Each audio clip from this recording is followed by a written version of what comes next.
নমস্কার, MN family থেকে আমি মানসী। আজকে নিয়ে চলে এসেছি আবার একটি নতুন ভিডিও। তো আজকে আমাদের পুজোর দ্বিতীয় দিন। আজ হবে খই দই পর্ব। তো খই দই করার জন্য সকালবেলায় আমরা সকলে মিলেই রেডি হচ্ছিলাম, তখন দেখলাম রাস্তায় প্রচণ্ড পরিমাণে জাম্প লেগেছে। আর এদিকে সান্ধান করে সবাই মিলেই নিচে এসে জোগাড় দিচ্ছিলাম আজকে। আর এদিকে ঠাকুরমশাই বলেছে আজকে একটু দেরি করেই আসবে, যার জন্য আমরাও একটু দেরি করেই বসেছি সব জোগাড় দিতে। তবে বৌদির মাই বেশি জোগাড়টা দিয়েছে, আমরা তারপরে বাকি কাজগুলো করেছি। এদিকে কাজকাম করতে করতে ঠাকুরমশাই চলে এসেছে, এবার বসবে পুজোয়। তো মাও ছিল, মাকে বললাম তুমি পঞ্চপ্রদীপ প্রদীপগুলো একটু ধরিয়ে দাও। মা ওগুলো করছিল, আর আমরা এদিকে এখন বসে আছি। ঠাকুরমশাই এসেছে, পুজো বসে পড়েছে।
আয়নাতে দেখ, দেখা যাচ্ছে।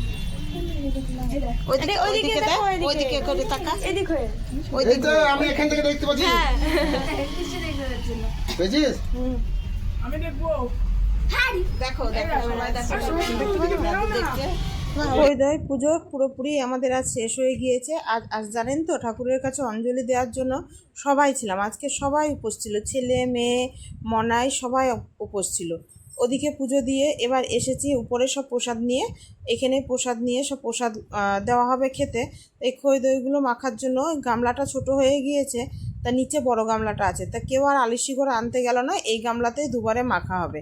তা এখানে এবার এই খই দইটা মেখে নেব। তবে মাম এমনি কিছু ভাত মাখতে পারে না, কিন্তু এদিকে খই দইয়ের বেলায় বেশ মাখতে পারে।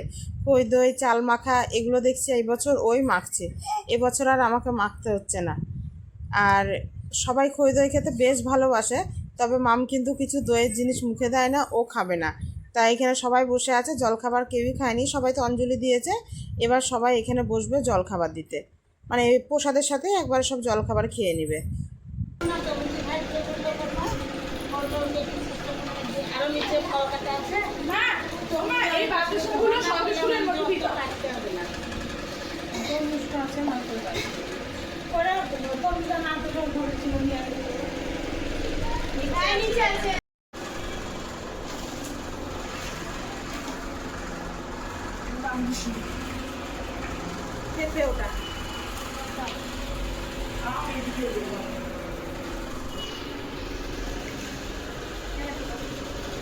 এটা নিচে আমরা এলো নাকি?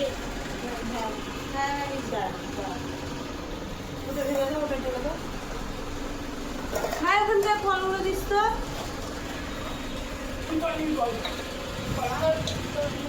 এই যে এখানে এবার খুব তাড়াতাড়ি প্রসাদটা খেয়ে নিতে হবে, নিয়ে আবার যেতে হবে রান্নাঘরে, কারণ এবছর রান্নার দায়িত্ব পড়েছে আমাদের উপরে। এবছর আর দিদি নেই, দিদি চলে গিয়েছে, ওর বাড়িতে বিশেষ কিছু কাজ আছে বলে ও এবছর সকালে ঘুম থেকে উঠে আগেই চলে গিয়েছে। তাই এখানে এবার রান্নার দায়িত্বটা পুরোটাই আমাদের উপর পড়েছে, কারণ কোনো বছরই পরের দিন রান্নার দায়িত্বটা আমরা নিই না। আর কি আর করা যাবে বলুন, ও তো চলে গিয়েছে। তো এখানে রান্না করছিলাম। আর এই যে এটা হচ্ছে বৌদির দিদি, এ দেখুন কত আয়রন নিয়ে বসেছে। বৌদি যখনই ও আসে ওকে দিয়ে না যত জামা কাপড় থাকে সব আয়রনগুলো করিয়ে নেয়। তো বেশ ও আয়রনগুলো করছে আর রান্নার কিছুটা জোগাড় ও দিয়ে এসেছে। এবার বাকি রান্নাগুলো আমি করছি। আর এখানে করছিলাম পনির। তার আগে প্রচুর রান্না হয়ে গিয়েছে, কারণ এই আজকের দিনে না সবাই থাকলে নিরামিষের দিন এক একজন এক এক রকম খায়, সেই মতো রান্না করতে হয়। এই যে এখানে হয়েছে পটল পোস্ত, বেগুন ভাজা, আমের চাটনিটা কালকেকারই ছিল, আর এটা হয়েছে লালতে পাটের শাক। এই লালতে পাটের শাকটা তো আমার খেতে খুব ভালো লাগে, কিন্তু বাড়ির আর কেউ খায় না, যার জন্য এখানে আসলে করলে বেশ ভালোই লাগে খেতে। আর করেছি অল্প করে মটরের ডাল। বাবা আবার এগুলোর মধ্যে কিছুই খাবে না, তাই বাবার জন্য করা হয়েছে একটু আলু ভাজা। আর দেখুন রাস্তায় এই যে কাজ চলছে, নতুন আবার রাস্তা করছে, যার জন্য এই ধুলোগুলো উড়াচ্ছে। আর এত ধুলো হচ্ছে কি বলবো। তা চলুন, এই করতে করতে আমার সব রান্নাবান্নাও হয়ে গিয়েছে, আর বেশ অনেকটাও বেলা হয়ে গিয়েছে। এবার সবাইকে খেতে দিয়ে দেবো, দুপুরে সবাই এবার একসাথে খেতে বসে পড়বো। আর লোকজন তো আমরাই আছি, যার জন্য এখন সবাই মিলে একসাথেই বললাম চলো বেড়ে নিয়ে বসে পড়ি খেতে। তো এখানে সেই মতোই খেতে বসে পড়েছি, বৌদি আর আমি দুজনাই খেতে দিচ্ছিলাম। তো চলুন, ভিডিওটি আজ এখানেই শেষ করলাম। ভিডিওটি কেমন লাগলো জানাবেন। ভিডিওটি যদি ভালো লেগে থাকে একটি লাইক করে দিন, আর চ্যানেলটি সাবস্ক্রাইব করে দিন। আসবো আবার কোনো নতুন ভিডিও নিয়ে। তবে ভিডিওটি কেমন লাগলো কমেন্টে জানাতে কিন্তু কেউ ভুলবেন না।